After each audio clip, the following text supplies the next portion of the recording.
How's it going, everybody? I'm Andrew Robson. You are watching Rakuyo's Deciduous Bonsai channel. On today's episode, I'm going to tell you what everybody gets wrong about putting drainage screen in these drainage holes. And I'm going to give you tips to do it like a bonsai pro, so you can save time, save money, and get the most functional anchored screen in on these drainage holes possible.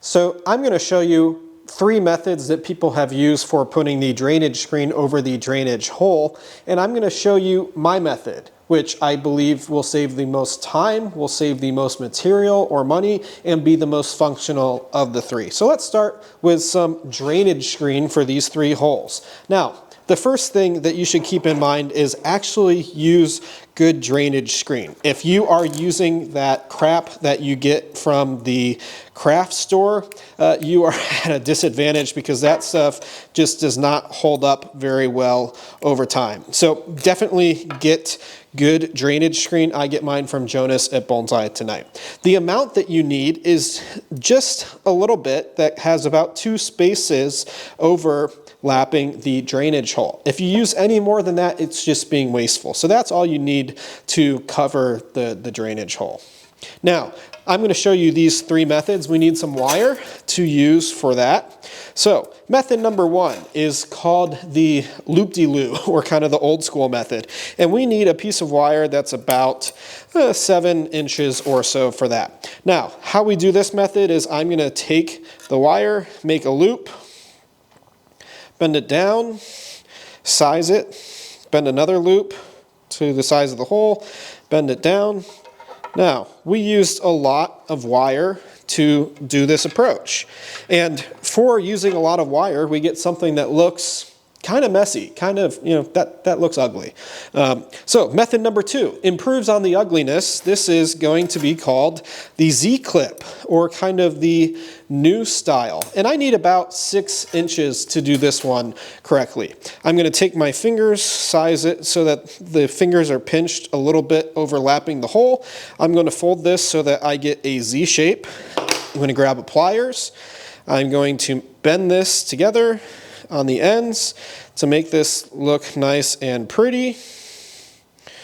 And then I'm going to use the pliers again so that I bend and can move that wire downwards. Now, this method uses still a lot of wire, but ends up looking, a little bit better.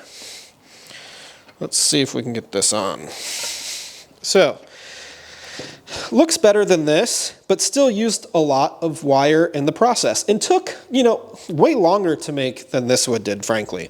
Now, let's get a piece of wire for this last approach. This is what we do here at Rakuyo, and we need a piece of wire that's about 2 inches long. What I'm going to do is I'm going to just fold it over, create a staple, put that staple through, push down with my thumb or pointer finger, and bend the 2 sides underneath.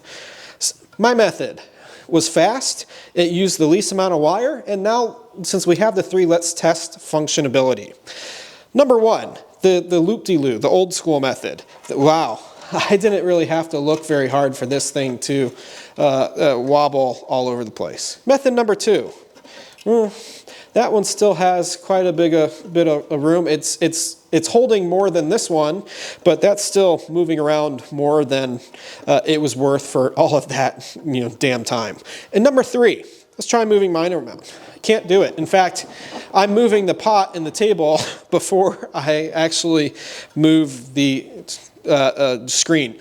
What this method does was create a spring, and the spring is the important part of this method. By pushing down from my hand here inside the pot and simultaneously pushing up the 2 ends of the wire underneath, that method is creating a spring. And that spring is locking this in place far better than options 1 or 2. So here at Rakuyo, we do this method.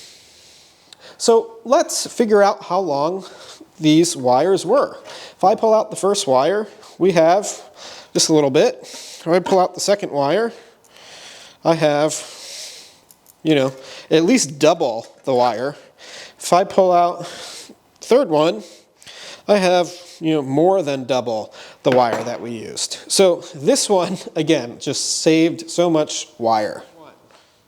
So there you have it, 3 ways to put drainage screen over drainage holes in a bonsai pot. This is something that most people get wrong. They are wasting wire, they are wasting time, and they are not getting something functional. So I learned the U-clip or the staple method from my teacher Michael Hagedorn, who learned it from his teacher Shinji Suzuki, who has the best bonsai garden in Japan, as many people say.